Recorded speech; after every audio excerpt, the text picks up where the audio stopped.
अंतर्राष्ट्रीय जगत में भारत का कद ऊंचा करने वाले हमारे देश के यशस्वी प्रधानमंत्री आदरणीय Narendra Modi ji, honourable governor Maharashtra Shri CP Radhakrishnan ji, honourable chief minister of Maharashtra Shri Devendra ji Fadnavis, रक्षा राज्य मंत्री Shri Sanjay ji Seth, deputy CM Maharashtra Shri Eknath ji Shinde, Shri Ajit ji Pawar, deputy CM of Maharashtra general Anil Chauhan, chief of defence staff, admiral DK. Tripathi, chief of naval staff, अन्य अधिकारी वर्ग, मीडिया के मित्रों, देवियों व सज्जनों, सबसे पहले मैं आज इस ऐतिहासिक अवसर पर हमारे माननीय प्रधानमंत्री श्री नरेंद्र मोदी जी का हृदय से स्वागत और अभिनंदन करता हूं।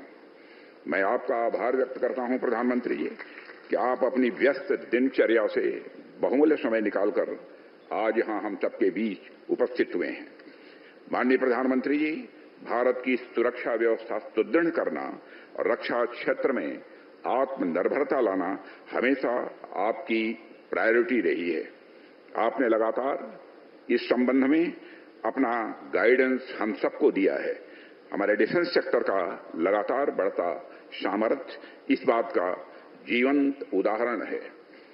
आईएनएस सूरत, आईएनएस नीलगिरी और आईएनएस वागशेर यानी एक डिस्ट्रॉयर, एक फ्रिगेट और एक सबमरीन की एक साथ हो रही हिस्टोरिक कमीशनिंग सिर्फ इंडियन नेवी की ही नहीं बल्कि आपके नेतृत्व में इंडियन ओशन रीजन में भारत की बढ़ती ताकत का भी यह प्रमाण है। साथियों, वैसे तो इंडियन ओशन रीजन में हमेशा से जियो स्ट्रेटेजिक और इकोनॉमिक दृष्टि से यह रीजन महत्वपूर्ण रहा है, परंतु आज के तेजी से बदलते हुए परिवेश में यह और भी महत्वपूर्ण हो गया है।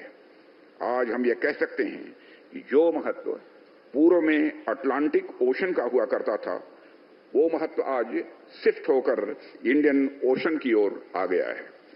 दुनिया के ट्रेड और कॉमर्स का एक बहुत बड़ा हिस्सा इस क्षेत्र से होकर गुजरता है।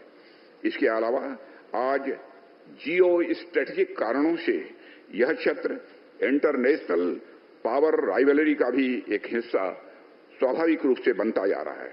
साथ ही यहाँ drug trafficking, narcotics, smuggling, illegal fishing, human trafficking, terrorism आदि इलीगल एक्टिविटीज का प्रयास होता रहता है। इंडियन ओशन रीजन में भारत का जियो स्ट्रेटेजिक और इकोनॉमिक इंटरेस्ट बहुत पुराने समय से ही रहा है। चाहे हम 2000 ईयर्स पहले के रोम के साथ ट्रेड की बात करें या साउथ ईस्ट एशियन कंट्रीज के साथ अपने व्यापार की बात करें, मलक्का स्टेट से मेडागास्कर और पूर्वी अफ्रीका के समुद्री तट का यह क्षेत्र हमारे लिए डायरेक्ट इंटरेस्ट का क्षेत्र सदैव से रहा है। आज भी वॉल्यूम के अनुसार भारत के ट्रेड का 95% हिस्सा इसी रीजन से जुड़ा हुआ है। ऐसे में इंडियन ओशन रीजन में एक सशक्त इंडियन नेवी की प्रेजेंस हमारे लिए स्वाभाविक रूप से सबसे बड़ी यह प्रायोरिटी हो जाती है। आज हो रही 3 बड़े और मॉडर्न प्लेटफॉर्म्स की कमीशनिंग हमारे लक्ष्य प्राप्ति की दिशा में अत्यंत महत्वपूर्ण एक माइलस्टोन है। माननीय प्रधानमंत्री जी, यह निश्चित रूप से रक्षा मंत्रालय के लिए सौभाग्य का विषय रहा है कि हमें लगातार आपका मार्गदर्शन और आपका दिशा निर्देश मिलता रहा है। डिफेंस में आत्मनिर्भरता का आपने जो मंत्र दिया है, उस पर लगातार कार्य हो रहा है। आज कमीशन किए जा रहे आईएनएस सूरत, आईएनएस नीलगिरी का 75% से अधिक कंटेंट भारत में ही विकसित किया गया है। साथ ही देश में निर्मित हो रहे अन्य प्लेटफॉर्म्स में भी इंडिजिनस कंटेंट लगातार बढ़ता जा रहा है। इसी प्रकार हमें एक और क्षेत्र में आपका दिशा निर्देश प्राप्त हो रहा है और वह है डिफेंस सेक्टर में रैपिड मॉडर्नाइजेशन का। आज के 3 बड़े प्लेटफॉर्म्स पूरी तरह से state of the art equipment तथा सिस्टम से पूरी तरह लैस हैं और किसी भी परिस्थिति से निपटने में पूरी तरह से यह सक्षम भी हैं। हम आज अपने मॉडर्नाइजेशन की मुहिम को तेजी से आगे बढ़ा रहे हैं। एक ओर तो हम इन बड़े प्लेटफॉर्म्स को देश में ही प्रोड्यूस कर रहे हैं, तो दूसरी ओर हमारा ध्यान low cost and high impact system पर भी है, जो कम समय में हमारी सेनाओं को और अधिक पोटेंट बना सके। इस प्रकार अपनी फोर्सेस के रैपिड मॉडर्नाइजेशन के क्रम में हम एक ऐसा बैलेंस्ड मिक्स ला रहे हैं। हम आशा करते हैं कि आपका मार्गदर्शन हमें आगे भी इसी प्रकार लगातार मिलता रहेगा। हमने रक्षा मंत्रालय में 2025 को ईयर ऑफ रिफॉर्म्स घोषित किया है। इसके अंतर्गत हमने रक्षा मंत्रालय तथा तीनों सेनाओं में जो भी जरूरी रिफॉर्म्स हैं उनके ऊपर कार्य करने का संकल्प लिया है। मुझे विश्वास है कि इस साल के अंत तक हम रक्षा क्षेत्र में कई रिफॉर्म्स को लागू कर चुके होंगे, जो भारत के रक्षा क्षेत्र को नई ऊंचाइयों तक पहुंचाने में सहायक सिद्ध होंगे।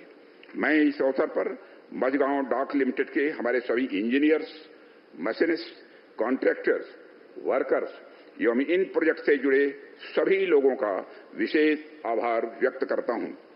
आपका कठिन परिश्रम व आपका समर्पण आज रंग ला रहा है। आप सभी के बिना इसकी कल्पना भी नहीं की जा सकती थी। आपने अपनी लगन से भारतीय नौसेना की ताकत में वृद्धि की है और देश को आपके ऊपर गर्व है।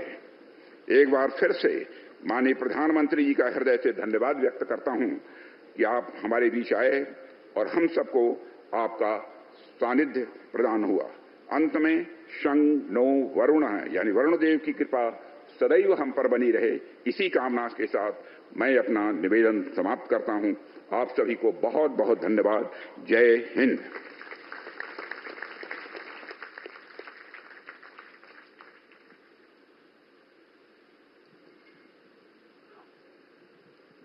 देवियों और सज्जनों, अब इन 3 विशाल युद्धपोत के कमान अधिकारी एक एक करके नियुक्तिकरण आदेश का ऐलान करेंगे। To read out the commissioning warrant of Wagshir, I now invite the commanding officer designate, Commander Vineet Sharma.